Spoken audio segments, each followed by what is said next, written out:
कि नेहरू जी ने वो प्रस्ताव क्यों ठुकराया था, मैं उसका उत्तर देता हूं। मौलाना आजाद जो उस समय कांग्रेस के अध्यक्ष थे 1946-47 में, जिस समय देश का पार्टीशन और स्वतंत्रता हुई, और जो कांग्रेस के आखिरी मुस्लिम अध्यक्ष थे, ये भी कह दूं क्योंकि इधर बहुत मुद्दा बनाया जाता है, उन्होंने अपनी किताब इंडिया विंस फ्रीडम में यह लिखा है कि जब शेख अब्दुल्ला महाराजा हरि सिंह के खिलाफ एक आंदोलन चला रहे थे 1946-47 में, तो शेख अब्दुल्ला ने को गिरफ्तार कर लिया था महाराजा हरि सिंह ने।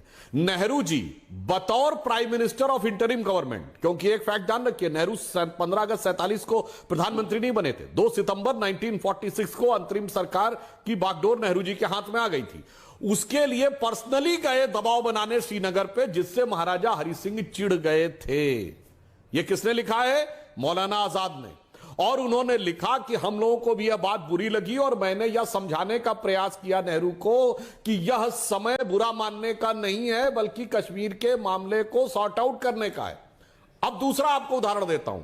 उस समय कांग्रेस के वरिष्ठ नेता और बाद में नेहरू जी की सरकार के मंत्री रहे वीएन गाडगिल, उन्होंने अपनी किताब द गवर्नमेंट फ्रॉम इनसाइड में लिखा है कि महाराजा हरि सिंह तो भारत में विलय करने के लिए तैयार थे, परंतु नेहरू जी उसमें रुचि नहीं ले रहे थे। यह कौन कह रहा है?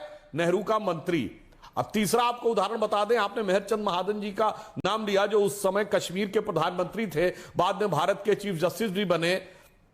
उन्होंने अपनी किताब द लुकिंग बैक में लिखा कि 24 अक्टूबर 1947 को वो विलय का पेपर लेकर आ गए। 2 दिन तक नेहरू जी निर्णय नहीं किए, क्योंकि उनकी शर्त यह थी कि शेख अब्दुल्ला को सत्ता सौंपी जाए, उसके बाद ही वो विलय पे साइन करेंगे। और जब मेहरचंद महाजन जी ने कहा कि श्रीनगर पे कबायलियों का कब्जा हो जाएगा, तो उन्होंने अपनी किताब में लिखा, देखिए चीफ जस्टिस ऑफ इंडिया रहे, उन्होंने लिखा कि नेहरू कहते हैं कि हम इतने ताकतवर हैं, कब्जा हो जाएगा फिर भी छुड़वा लेंगे। तो महाजन ने कहा कि वो जो तबाही होगी उसकी भरपाई कैसे होगी।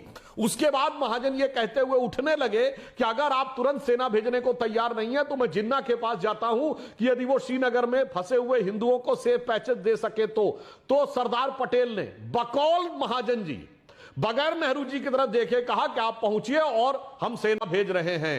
अब मैंने मौलाना आजाद को कोट कर दिया, नेहरू जी के मंत्री को कोट कर दिया, और उस समय के प्रधानमंत्री जम्मू कश्मीर के, जो भारत में बाद में भारत के मुख्य न्यायाधीश बने, उनको कोट कर दिया। अब इसमें और एक फैक्ट ये कह देता हूं, जो कोई भी व्यक्ति कोट अनकोट सब छोड़िए, अगर रियासतों के विलय का महकमा सरदार पटेल के पास था तो केवल कश्मीर नेहरू ने अपने पास क्यों रखा?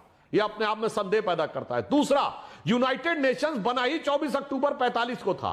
सन 47 तक जरा मुझे रिसर्च करके बताइएगा कितने मुद्दे गए थे यूनाइटेड नेशंस में। कोई मान्यता नहीं थी यूएन की 47 तक, उसे कोई मानता नहीं था, ना चाइना मान रहा था, ना सोवियत ब्लॉक मान रहा था। हम खाम में चल दिए, मान ना मान मैं तेरा मेहमान। और एक और उदाहरण बता दीजिएगा, कभी ऐसा उदाहरण जब बड़ा मुल्क और जिसकी फौज जीत रही हो यूएन में गया हो। हम ही ने यह महान काम करके दिखाया। इसलिए अगर कॉमन सेंस यानी सहज बुद्धि से देखें, अथवा से देखें, तो दूध का दूध पानी का पानी दिख